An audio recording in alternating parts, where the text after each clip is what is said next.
The real reason you're not attracting the money that you want, it is not what you think, and it's been running your life since childhood. You're going to want to stick around until the very end if you're trying to break the barriers of why you can't earn multiple six figures online or in any way.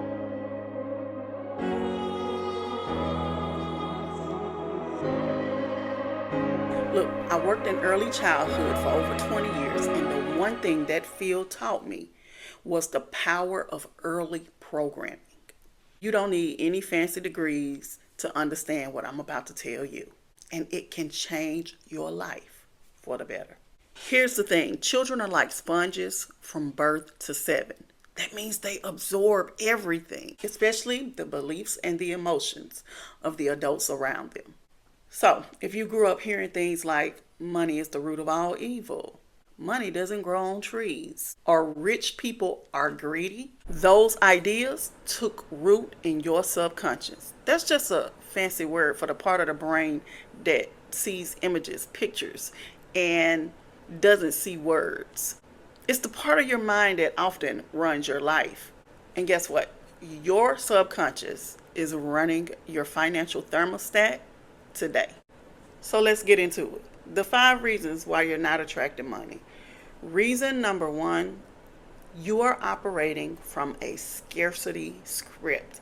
This goes back to childhood programming. So John Piaget, who was a childhood theorist, explained that in early childhood, the pre-operational stage is where we think in symbols.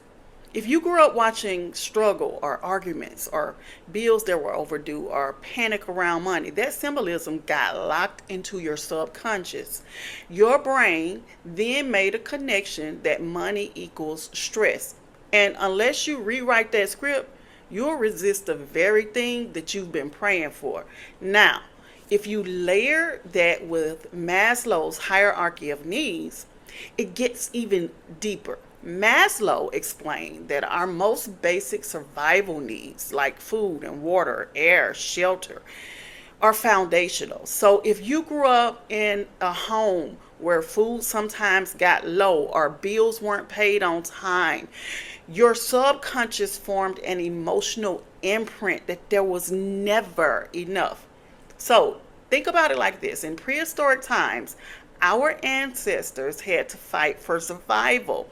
So the brain doesn't differentiate between a saber-toothed tiger and a late utility notice. It just registers this is a threat. So if your body went into panic as a child because of lack, that signal embedded itself deep into your subconscious. You may not even realize it, but your mind is still trying to protect you by holding on to fear-based programming around money. And that old story could be keeping you broke, even though you're working hard to change it. I get it. I know what that feels like because I've been there. Reason number 2, guilt is blocking your abundance. So in Eric Erickson's initiative versus guilt stage, we either learn to lead or we shrink back. Many of us were taught to feel bad for wanting more. You may feel greedy for wanting to have overflow, but guilt is a money block. You have to give yourself permission to prosper. I can still remember the first time I felt ashamed for wanting to learn. So I want y'all to think about this. It didn't just happen like in elementary school. It followed me even into college. I was the one who asked questions because I learned based on audio and visual. So in order to gain a deeper understanding, I would have asked questions. But more than once, I got nasty stares when I raised my hand because people wanted class to end early so that they could go home. So that subtle shame caused me to shrink, and it caused me to silence my voice, to feel like wanting more knowledge was bad. It made it inconvenient for other people. And many children, especially from generations raised in the 70s, 80s, and 90s, were taught to be seen and not heard. And while social media today is giving a voice to young children like never before through humorous reels, dance videos, and movie reenactments, many of us never had that outlet growing up. That quiet conditioning taught us to suppress our desires. And when your desires get suppressed, so does abundance. Reason number 3, your subconscious doesn't feel safe with wealth. Let's make this plain. The subconscious mind is like a behind the scenes operating system of your life. It stores everything you've ever experienced. This gets a little bit deeper, but it stores every moment, every message, every memory. You may not conscious is what you do know, remember all of that, but your subconscious does.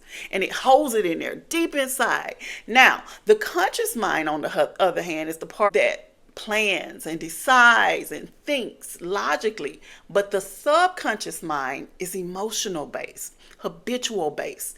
It's an automated system playing on repeat all the time, and it's trying to protect you, even if it's protecting you from something you actually want, because you're afraid deep down inside. So if you believe, even unconsciously, that success will isolate you, make others jealous, or come with more stress and expectations, you'll sabotage your progress. Why?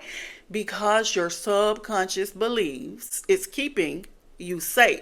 It will block the flow of money because it feels unsafe. It's unfamiliar, and that overwhelms the subconscious. Reason number 4, you're living to prove. Listen, if you feel like you constantly have to hustle to earn love, rest, or acceptance, you are going to treat wealth the same way. Instead of letting it flow to you, you will work yourself into burnout, undercharge, or over deliver because you're still trying to earn it. Let's pause and talk about hustle for a minute, because this whole side hustle culture, especially the glorification of the side hustle, I don't like that terminology, and here's why. It subtly programs people to believe that the only way to make more money is to work more hours, to juggle more tasks, and to grind themselves to the bone. But real wealth, it's not a reward for exhausting yourself. It's a result of really having alignment, clarity, and structure. The myth that you have to do more to earn more is keeping people stuck in cycles of overwork and underpayment. You don't need 5 hustles. You need one clear, aligned process that solves problems for other people and serves a real purpose. Your purpose. That's what is going to set you free, not another side hustle. Listen, reason number 5 of why you're not attracting money is you think you're too young or too old. Age can be one of the sneakiest money blocks.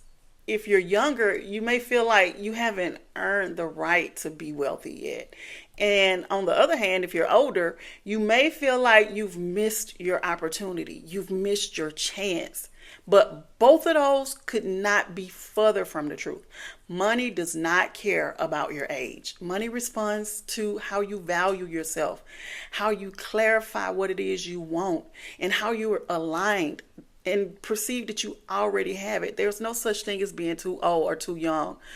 And don't hesitate to start asking for more from this universe and taking up more space, because if you believe you're too old, you may dismiss your experience, your wisdom, or your right to start over. But listen to me clearly. The moment you decide that you're enough, you become a magnet for more.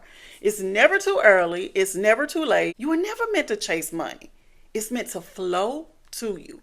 But in order to receive it, you have to align your energy and your structure. Listen, if this has helped you, make sure you share this with someone else who may need it. Make sure you go ahead and tap that like and subscribe so that you can get more videos on how I went from struggling to earning multiple 6 figures in my first year of online mindsets.